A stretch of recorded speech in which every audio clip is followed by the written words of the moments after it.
la Maison de l'Europe pour ce cycle. Ursula, merci, qui a été pour la Maison de l'Europe aux côtés de Michel Derdevey, celle qui a permis l'organisation de cet événement. Plusieurs autres conférences qui auront lieu tout au long de l'année. Et à venir, un partenariat national avec la Maison de l'Europe à travers l'ensemble du territoire sur les problématiques de l'immobilier, de l'habitat, du logement, des questions urbaines, à travers à chaque fois ce lien entre l'Europe et nos politiques publiques.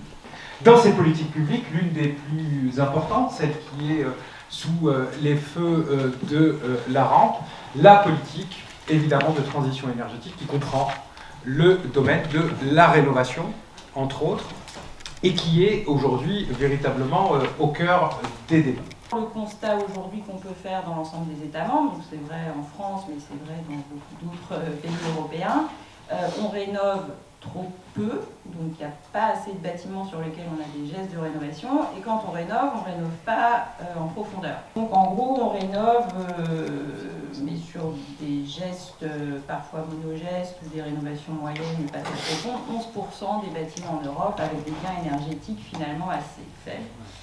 On est dans un cadre où la réglementation européenne évolue, on a le Fit for 55, on a l'évolution des diagnostics énergétiques, la loi climat et résilience qui impose un certain nombre de contraintes, notamment aux bailleurs, en termes de performance énergétique des logements.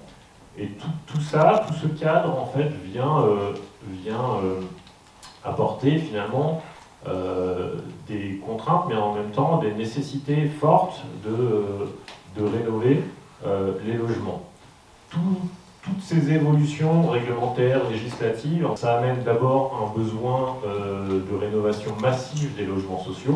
Le secteur du logement social est historiquement un secteur très engagé dans la rénovation du parc, plutôt plus engagé et plus en avance que le secteur privé. Mais on voit qu'aujourd'hui, on est devant une masse de logements à rénover qui est énorme, donc avec des besoins de financement, des besoins aussi des problèmes de capacité à faire hein, pour mener ces travaux. Et je vais me limiter au financement pour ma part. Et puis les collectivités aujourd'hui ont également des besoins extrêmement importants de financement,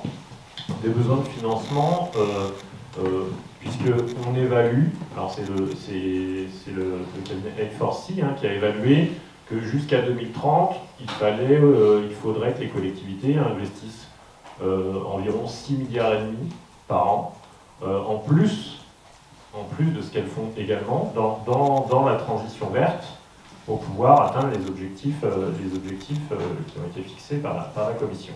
Alors, où est-ce qu'on en est actuellement sur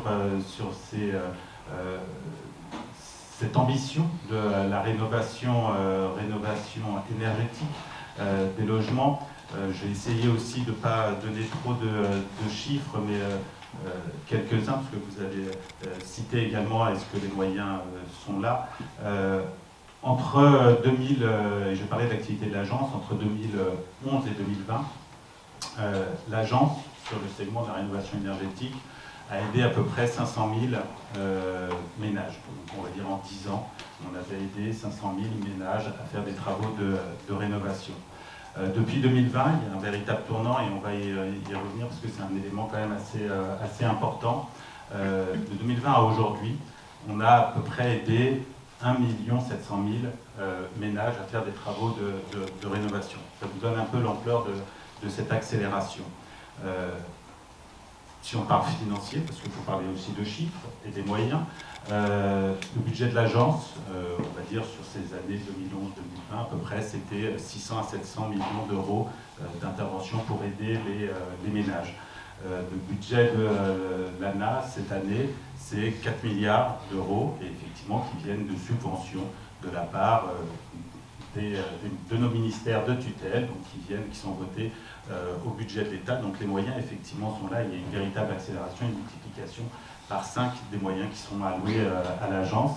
Pour le parc HLM, cette question de la performance, il y a un enjeu qui est un enjeu social, qui est évident, parce que Madame a rappelé la question de la crise des énergies, de l'augmentation du prix de l'énergie. Bon, même si les choses devraient se tasser, on va quand même pas vers une baisse massive du prix de l'énergie.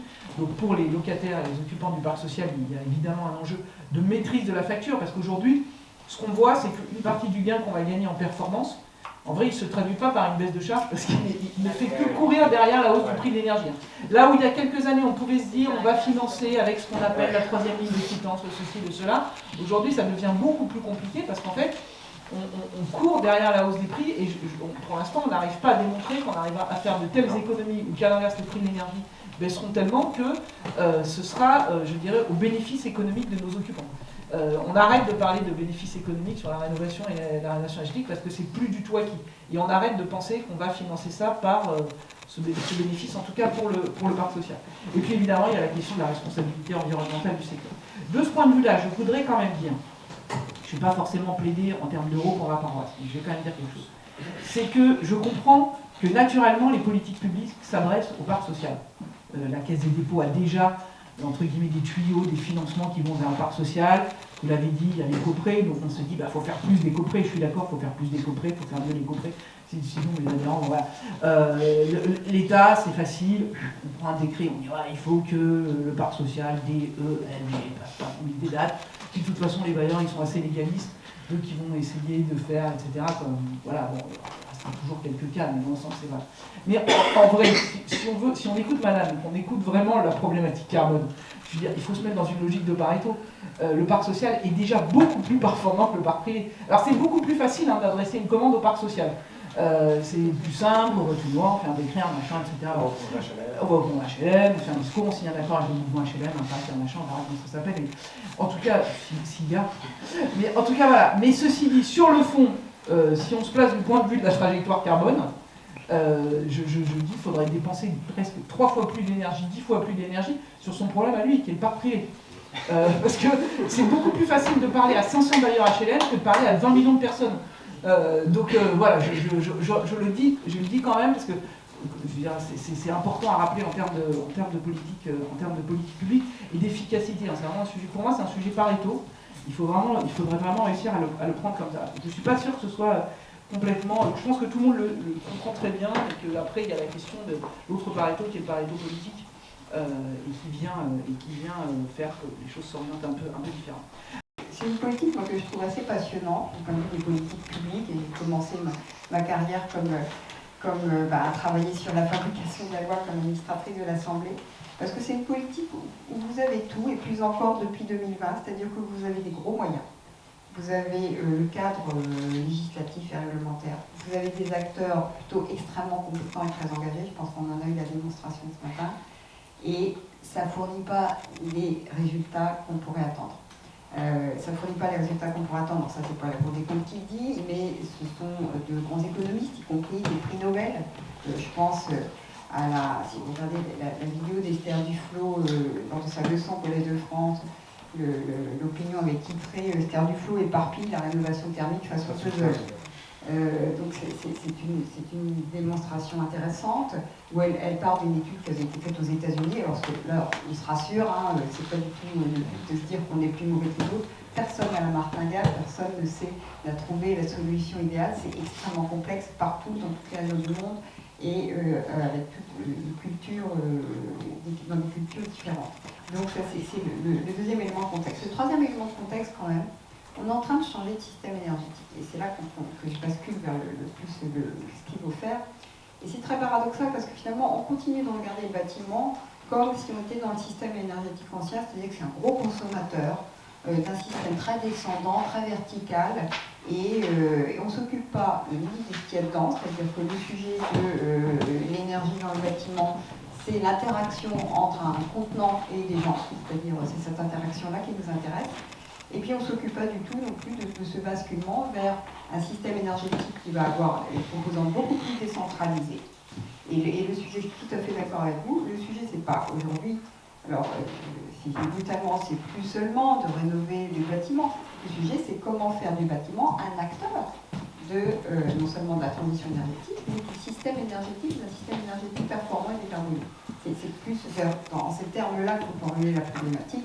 J'étais au MIPIM récemment et j'ai eu le plaisir d'animer une conférence sur le sujet. Donc, personne n'a dit que la réponse était simple, mais je pense que déjà, il faut peut-être bien poser la question quand on est dans un contexte de transition et de décarbonation.